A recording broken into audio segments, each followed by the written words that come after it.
American president Donald ട്രംപിന് കനത്ത പ്രഹരമേൽപ്പിച്ചുകൊണ്ട് US federal വ്യാപാര കോടതി ഒരു വിധി പ്രഖ്യാപിച്ചിരിക്കുകയാണ്.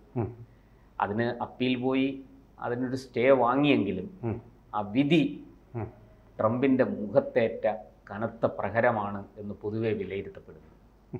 അതായത് ഈ രാജ്യങ്ങൾക്ക് ഇറക്കുമതി തീരുവ വർദ്ധിപ്പിച്ചല്ലോ, അതിൽ ട്രംപ് അധികാര ദുർവിനിയോഗം നടത്തി എന്നാണ് കോടതി കണ്ടെത്തിയത്. അതായത് US സെനറ്റ് ചെയ്യേണ്ട ജോലി ട്രംപ് അടിയന്തരാവസ്ഥ പ്രഖ്യാപിച്ചുകൊണ്ട് ചെയ്യുന്നത് പോലെ അങ്ങ് ചെയ്തു എന്നാണ് കോടതിയുടെ നിരീക്ഷണം. എന്താണ് സാർ?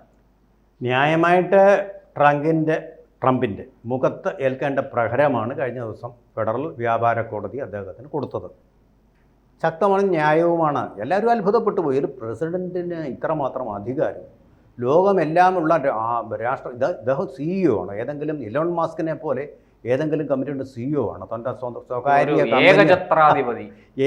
സ്വകാര്യ സമ്പത്തിന് മേലിൽ ചുങ്കം, ഒസ്യത്ത് മുതലായ കാര്യങ്ങൾ, വിൽപത്രം തുടങ്ങിയ കാര്യങ്ങൾ തീരുമാനിക്കാനുള്ള അധികാരം പോലെ ഇന്നലെ ഇങ്ങോട്ട് വന്ന പ്രസിഡന്റ് ഇങ്ങനെ കയറിയിട്ട് ഒരു ചർച്ച പോലും നടത്താൻ ഞാൻ ഇങ്ങനെ അവിടെ ഇട്ടു. ഇന്ത്യക്ക് ഇത്രയും, ചൈനയ്ക്ക് ഇത്രയും.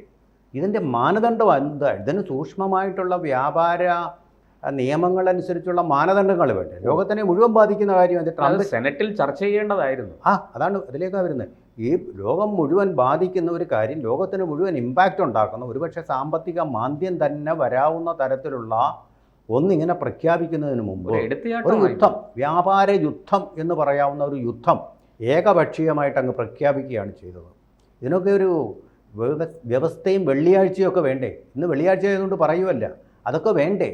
ഒരു വൃത്തി വേണ്ടേ ഇങ്ങനെയുള്ള കാര്യങ്ങളൊക്കെ നടപ്പാക്കുമ്പോൾ? ഇതെന്തെങ്കിലും ഉണ്ടായോ? വരും വരായികൾ ചിന്തിച്ച് പ്രവർത്തിക്കാം. ചൈന തിരിച്ചടിച്ചു. ഒരു വ്യാപാര യുദ്ധം, ലോകത്തിലെ 2 സൂപ്പർ പവറുകൾ, ഇപ്പോഴുള്ള 2 സൂപ്പർ പവറുകൾ തമ്മിലൊരു വലിയ വ്യാപാര യുദ്ധത്തിൻ്റെ വക്കത്തോളം എത്തി. ഇന്ത്യ കൂളായിട്ടിരുന്നു, പക്ഷേ ചൈന ചൂടായിട്ട് തന്നെ അതേപോലെ തന്നെ തിരിച്ച് അങ്ങോട്ടും കൊടുത്തു, പ്രതികരിച്ചു. ഇപ്പോൾ ആകെപ്പാടെ ഒരു വലിയ ഒരു ടേർമോയിലാണ് ലോകത്തെങ്ങും വ്യാപാര ധനകാര്യ രംഗങ്ങളിൽ. അപ്പോൾ അതിനൊരു തടയിട്ടുകൊണ്ടാണ് വരേണ്ടിയിരുന്ന ഒരു വിധി US ഫെഡറൽ വ്യാപാര കോടതി. പല പത്രങ്ങളും US ഫെഡറൽ കോടതി എന്നൊക്കെ എഴുതിയിട്ടുണ്ട്. ഫെഡറൽ കോടതി അല്ലാതെ ഫെഡറൽ വ്യാപാരത്തിന് വേണ്ടിയുള്ള പ്രത്യേക വിഭാഗം അവരാണ്. കാരണം വ്യാപാരം അമേരിക്ക മുതലാളിത്ത രാജ്യമാണ്, വളരെ പ്രധാനപ്പെട്ട ഒന്നാണ്. അത് പ്രത്യേകമായിട്ടാണ് കൈകാര്യം ചെയ്യുന്നത്. നമ്മുടെ അതുപോലെ അദാനിയുടെ കാര്യവും അതുപോലെ തന്നെ അംബാനിയുടെ കാര്യവും അതുപോലെ ഇപ്പോൾ രാഹുൽ ഗാന്ധിയുടെ കാര്യവും കൈകാര്യം ചെയ്യുന്ന കോർട്ടല്ല അവിടെയുള്ളത്. പ്രത്യേകമായിട്ടാണ് കൈകാര്യം ചെയ്തു വരുന്നത്. അപ്പോൾ 3 അംഗ ബെഞ്ചിൻ്റെതായിരുന്നു ആ വിധി. ഇത് കോടതി പറഞ്ഞത് വളരെ ന്യായമായിട്ടുള്ള കാര്യങ്ങളാണ്. നമ്മൾ സാധാരണക്കാരായിട്ടുള്ള രാഷ്ട്രീയ വിദ്യാർത്ഥികൾ പോലും പഠിച്ചിരിക്കുന്ന കാര്യം മാത്രമാണ് പറഞ്ഞത്. അതായത് അമേരിക്കൻ പ്രസിഡന്റിന് ഇങ്ങനെ നികുതി ഏർപ്പെടുത്താൻ അധികാരമില്ല, അല്ലെങ്കിൽ ചുങ്കം ഏർപ്പെടുത്താൻ, താരിഫ് എന്നാണ് അവർ പറയുന്നത്, താരിഫ് ഏർപ്പെടുത്താൻ അധികാരമില്ല. എന്തെന്നാൽ ഇങ്ങനെയുള്ള കാര്യങ്ങൾ കോൺഗ്രസ് ആണ് ചർച്ച ചെയ്യേണ്ടത്. അധികാരം കോൺഗ്രസ്സിലാണ് നിക്ഷിപ്തമായിരിക്കുന്നത്. ആ കോൺഗ്രസ്സിൽ ചർച്ച ചെയ്ത് പ്രസിഡന്റിന് അതിൻ്റെ അംഗീകാരം വാങ്ങിച്ചതിന് ശേഷം ഇത് നടപ്പിലാക്കാം. പിന്നെ ഈ കോൺഗ്രസ് അംഗങ്ങൾ എന്തിനാ? പാവകളോ, കളിപ്പാട്ടങ്ങളോ? പ്രസിഡൻഷ്യൽ എന്ന് പറയുമ്പോൾ നമ്മുടെ പ്രധാനമന്ത്രിയേക്കാൾ കൂടുതൽ തീർച്ചയായിട്ടും അദ്ദേഹത്തിന് അധികാരമുണ്ട്. പക്ഷേ കോടതിക്ക് മുകളിലുള്ള അധികാരമൊന്നും നിയമത്തിന് മുകളിലല്ല ഒരു പ്രസിഡന്റും. നിയമം നടപ്പാക്കേണ്ടതുപോലെ നടപ്പാക്കുമ്പോഴേ പ്രസിഡന്റ് ആവുന്നുള്ളൂ. അപ്പോൾ ഒരു ഗുരുതരമായിട്ടൊരു അടിയാണ് ട്രംപിനേറ്റത്, വലിയൊരു പ്രഹരം. അപ്പോൾ ചിലക്കൊരു അടി കൊള്ളുക തന്നെ ചെയ്തു. പക്ഷേ അദ്ദേഹത്തിൻ്റെ പ്രസിഡൻഷ്യൽ അഡ്മിനിസ്ട്രേഷൻ തന്നെ കോടതിയിൽ അപ്പീൽ കൊടുത്തുകൊണ്ട് അതിൽ നിന്നൊരു വിടുതൽ നേടി. ഒരു അടി കിട്ടിയ അടിക്ക് ചിലപ്പോൾ പണ്ടൊക്കെ തമ്പുരാക്കന്മാർ മുക്കൂട്ട് കൊടുക്കത്തില്ലേ, ഒന്ന് തടവാൻ വേണ്ടി, അതുപോലെ ഇത്തിരി മുക്കൂട്ട് തൽക്കാലം കിട്ടിയിരിക്കുക. ഒരു ആശ്വാസം കുറച്ച് നാളത്തേക്ക് കിട്ടും. പക്ഷേ എനിക്ക് തോന്നുന്നില്ല ഈ സ്റ്റേ ഉടൻ തന്നെ വെക്കേറ്റ് ചെയ്യപ്പെടുകയും ഈ ട്രംപിൻ്റെ അധികാരങ്ങൾ ചോദ്യം ചെയ്യപ്പെടുകയും ചെയ്യുമെന്ന് തന്നെ എനിക്ക് തോന്നുന്നത്. കാരണം ഇത്ര ഒരു അധികാരങ്ങളുണ്ടെങ്കിൽ ലോകത്തെ മുഴുവൻ നിയന്ത്രിക്കുന്ന ഒന്നായിട്ട് മാറും ട്രംപ് ഭരണകൂടം. രാഷ്ട്രീയമായിട്ടും സ്ട്രാറ്റജിക്കായിട്ടും അവരിപ്പോൾ നിയന്ത്രിക്കുന്നുണ്ട്. പക്ഷേ വ്യാപാരപരമായിട്ടും നിയന്ത്രിക്കാൻ തുടങ്ങും. കാലാവസ്ഥ ഉച്ചകോടി അതിനെപ്പോൾ നിയന്ത്രിക്കുകയാണ്. അത് ഞങ്ങൾ വകവയ്ക്കില്ല എന്ന് പറഞ്ഞാണ് കഴിഞ്ഞ ദിവസം സൗദി അറേബ്യയിൽ പോയിട്ട് പെട്രോളിൻ്റെ വില കൂട്ടാതിരിക്കാൻ വേണ്ടിയിട്ടാണ് പോയത്. ഇന്ത്യ പാകിസ്ഥാൻ യുദ്ധമല്ല, ഓപ്പറേഷൻ സിന്ദൂർ നടക്കുന്ന സമയത്ത് പെട്രോൾ അതേ വിലയ്ക്ക് തന്നെ വാങ്ങിക്കാനുള്ള ഏർപ്പാടുണ്ടാക്കി. അങ്ങനെ ഷെയിൽ ഓയിൽ എന്ന് പറഞ്ഞ അമേരിക്കൻ ഓയിൽ കമ്പനികളെ അവിടെ റിസർവായിട്ട് വെച്ചുകൊണ്ട് സൗദിയിൽ നിന്ന് ഓയിൽ വാങ്ങിക്കുക, അതങ്ങോട്ട് കത്തിച്ച് ലോകം മുഴുവൻ ദൂഷണം ഉണ്ടാക്കുക, പരിസ്ഥിതി ദൂഷണം, ഫോസിൽ ഫ്യൂവൽ അങ്ങോട്ട് കത്തിച്ചിട്ട്. പ്രകൃതിയുടെ ദോഷം നമ്മളിപ്പോൾ നമ്മുടെ ഈ കേരളത്തിൻ്റെ കാലാവസ്ഥ പോലും താളം തെറ്റിയിരിക്കുന്നത് അമേരിക്ക ചെയ്തിരിക്കുന്ന ഇതുപോലുള്ള ആലോചനയില്ലാത്ത കാര്യങ്ങൾ കൊണ്ടാണ്. അതിൻ്റെ ഫലമാണ് ഈ മുതലാളിത്ത രാജ്യങ്ങളും മുതലാളിമാരും കാണിച്ച ഇമാതിരിയുള്ള പാരിസ്ഥിതിക ദൂഷണങ്ങൾ കൊണ്ടാണ് നമ്മളിപ്പോൾ ഈ കടന്ന് അനുഭവിക്കുന്നത്. വറചട്ടിയിലായാലും ശരി, പ്രളയ കെടുതിയിലായാലും ശരി നമ്മൾ അനുഭവിക്കുന്നത്.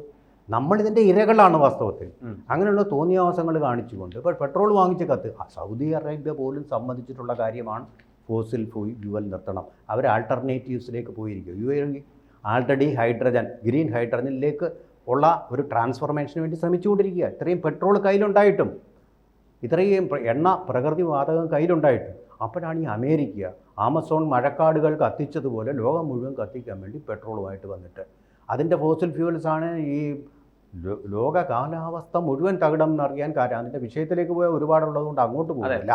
അപ്പോൾ അതെന്തായാലും ഇപ്പോൾ ഒരു സ്റ്റേ വാങ്ങിച്ചുകൊണ്ടിരിക്കുകയാണ്. സാറല്ല, അപ്പോൾ ഈ സെനറ്റിലും കോൺഗ്രസിലും ട്രംപിന് ഇനി ഈ വിചാരിക്കുന്നത് പോലൊരു പിന്തുണ കിട്ടും. ഇത് വിഷയം ചർച്ച ചെയ്യേണ്ടതാണ് എന്ന് കോടതി പറഞ്ഞിരിക്കുകയാണ്. അപ്പോൾ ഈ വിഷയം ചർച്ചയ്ക്ക് വരുമ്പോൾ എന്തായാലും അവിടെ പ്രതിപക്ഷമൊക്കെ ഉണ്ട്. ഈ ഭരണപക്ഷത്ത് തന്നെ ട്രംപിന് എതിർപ്പുകളുണ്ട് ഈ വിഷയത്തിൽ. അപ്പോൾ ഇതിനി എങ്ങനെയായിരിക്കും മുന്നോട്ട് പോകുന്നത്? ഈ ഇറക്കുമതി തീരുവ വർദ്ധിപ്പിച്ചത് നിലനിൽക്കുമോ, അതോ ഇത് ട്രംപിന് നാണം കെട്ട് പിൻവലിക്കേണ്ടി വരും? പ്രശാന്ത് പറയുന്ന പോലല്ല, ഇത് ഇത്തിരി സങ്കീർണ വിഷയം. നമ്മുടെ രാജ്യം പോലല്ല. നമ്മുടെ രാജ്യത്ത് എപ്പോഴും അദാനിക്കെതിരെ അംബാനിക്കെതിരെയൊക്കെ ചീത്ത വിളികളുണ്ടാവും. അങ്ങനെയല്ല. അവരുടെ വ്യവസ്ഥ എന്ന് പറഞ്ഞാൽ കൊക്കോക്കോളയെ ഒക്കെ ആരാധിക്കുന്നവരാണ് എല്ലാ സെനറ്റർമാരും കോൺഗ്രസ്സുകാരും. അവിടെ ഈ ഇടതുപക്ഷ രീതിയിലൊന്നും അവരെ വിമർശിക്കുന്നവരില്ല. അവരെ ആരാധിക്കുന്നവരാണ്. അമേരിക്കൻ സമ്പദ് വ്യവസ്ഥ ഇലോൺ മസ്കിനെ പോലും ആരാധിക്കുന്നവരാണ്. അതുകൊണ്ടാണല്ലോ ഇലോൺ മസ്ക് ആയിരുന്നു പ്രധാനപ്പെട്ട ഇന്ധനം ട്രംപിന് പിന്നിലെ. അതിനെ എതിർക്കുന്നവരെന്ന് പറഞ്ഞാൽ സർവകലാശാലകളിലും അങ്ങനെയുള്ള സ്ഥലങ്ങളിലും മാത്രമേ, അല്ലെങ്കിൽ ഗട്ടോസ് എന്ന് പറയുന്ന ചേരികളിലും മാത്രമേ ഉള്ളൂ അതിനെയൊക്കെ എതിർക്കുന്നവർ. ബാക്കിയെല്ലാം ഈ സുഖസമ്പന്നതയിൽ കഴിയുന്നവരും മുതലാളിത്തത്തിൻ്റെ ആരാധകരാണ്. കാരണം ഇൻവെസ്റ്റ് ചെയ്ത് എത്ര കോടി വേണമെങ്കിലും അവിടെ സമ്പാദിക്കാൻ പറ്റും. മനസ്സിലായോ? ചൂഷണം എന്ന് പറയുന്ന പഴയ രീതിയിലുള്ള ചൂഷണമില്ല. നല്ല ശമ്പളം കൊടുത്ത് നല്ല രീതിയിൽ തന്നെ നല്ല ലാഭം ഉണ്ടാക്കാൻ പറ്റും. മനസ്സിലായോ? അപ്പോൾ എന്നതുകൊണ്ട് തീർച്ചയായിട്ടും അത് വലിയൊരു ഇമ്പാക്റ്റ് ഒന്നും അവിടെ ഉണ്ടാക്കാൻ പോകുന്നില്ല എന്നുള്ളത് നമ്മൾ മനസ്സിലാക്കണം. വലിയൊരു ഇമ്പാക്റ്റ് ഒന്നും അവിടെ ഉണ്ടാക്കാൻ പോകുന്നില്ല. അവിടെ ചർച്ച നടത്തുമ്പോൾ ഇതിൻ്റെ നിയമപരമായ വശങ്ങൾ മാത്രമേ പരിശോധിക്കുകയുള്ളൂ. ഈ മുതലാളിമാർക്ക് കൂടുതൽ ലാഭം ഉണ്ടാക്കുന്ന തരത്തിലേക്ക് ഉള്ള ഒരു ചർച്ച മാത്രമേ അവിടെ നടക്കുകയുള്ളൂ. അവരുടെ അങ്ങനെയാണ്. കാരണം റിപ്പബ്ലിക്കൻ പാർട്ടിയാണല്ലോ. ഈവൻ ഡെമോക്രാറ്റുകൾ പോലും അവരെ ഈ കാര്യത്തിൽ പിന്തുണയ്ക്കാനാണ് സാധ്യത.